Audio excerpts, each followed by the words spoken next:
Justine Wong-Orantes, maybe the best libero in the world. Even now, like I go back to it, I'm like, wow, what if I never switched positions? What a dig! What a dig by Wong-Orantes. Justine Wong-Orantes is everywhere. Being a two-time Olympian is no joke. She's the best of the best. That's what she does, JWO, Justine Wong-Orantes. One hand dig by Wong-Orantes. That's ridiculous.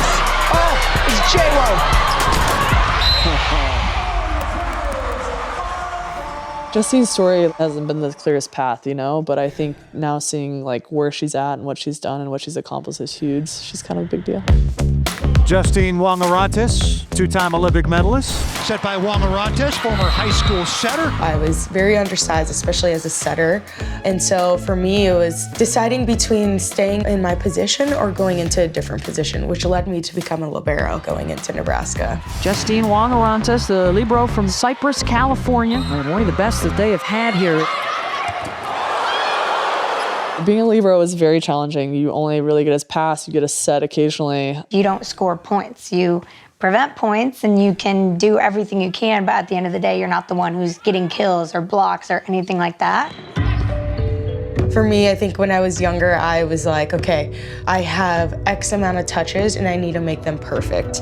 And it made me kind of dwell on each past mistake. I was always felt like I was compounding each mistake after another. That's where it can be mentally challenging. But I think that's one thing that I've learned over my career is just, hey, you don't have to be perfect for every single touch. They did it! Nebraska national champ in 2015. The Big Red is best. Those first 2 years after I graduated from Nebraska, I didn't get a job. I didn't get a contract overseas. So I stayed in California, trained all season long, and then I would go and play USA season in the summers. During those 2 seasons where I stayed back home, they would try to bring in like guys or just like any players that were available to help mimic some game-like situations. But I think until you're on a team and able to play 6-on-6, there's nothing that's gonna replicate that. Going into that 2018 USA season, I was struggling a lot. I got cut from the World Championship roster, and that was so heartbreaking for me. I remember Coach calling me and like saying that I didn't make it, and I was just like bawling. The emotions just came out of me, and I think that was truly a wake-up call for me because I hadn't gone overseas, and all of these girls in my position had been overseas, so they were working all season long.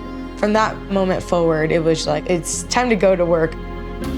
I wanted to make the Olympic team. That was always like the bigger goal. I had to really look within myself of like, how do I get there? And what steps do I need to get there? And so my goal was just to get overseas. That following season is when I got my first contract in Germany. Did you learn German? No, I tried so badly. The German language does not like me.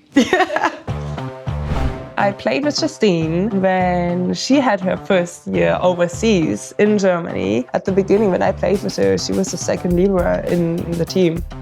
Yes, I wasn't playing in the first year, but I was just so grateful to be on a team. It's really not guaranteed for us liberos. And so going into that season, I was like, I'm gonna try and soak up as much information as I can. I could already see, like, she was a worker. She was always working hard in practice and giving everything she had, and she fought so hard. Are you kidding me? Justine Wong-Orantes. That was like night and day of how I felt as a volleyball player. So much growth happened, not only as a player, but also as a person. Going into 2021, I was like a new person, and I truly felt that transformation was happening for myself. Gold medalist in Tokyo, silver medalist again in Paris. And there's a look at Justine Wong-Orantes back in Nebraska, playing for League One volleyball Team Omaha. I would have never thought that I would be playing pro in Nebraska again.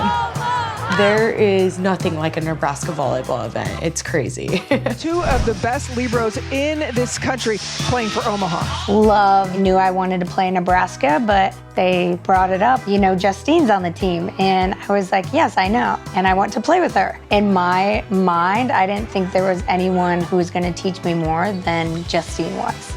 She's a real leader. She is not afraid to speak up. She's not afraid to voice her opinion, and she's honest and direct and still like herself. To see her just have that strong, powerful voice and be able to lead the Omaha team was mouth-dropping. Like, wow, like this is pretty incredible to see a libero having this impact and this voice on a team.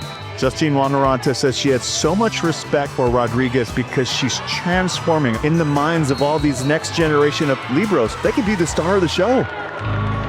I'm always like, yes, liberos need to have the credit that they deserve. What a dig from Jarvis.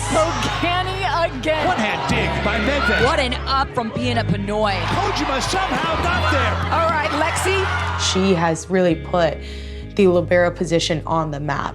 You watch the best if you want to be the best, and I don't think she realizes that my eyes are locked on her platform every time she touches a ball. I get to watch her do her thing every single day, and it truly, to me, is a blessing. Justine Wong-Orantes may be the best libero in the world, and there might not be any maybe about it. Now seeing like the two-time Olympian and how much she was determined to the sport and just fought for her place and never gave up. This is something where she's a role model to many other players as well. I never imagined in a million years getting to play with someone that I looked up to and idolized, and it is just amazing to be out there alongside her. Libero revolution is what Justine Wong-Orantes called it.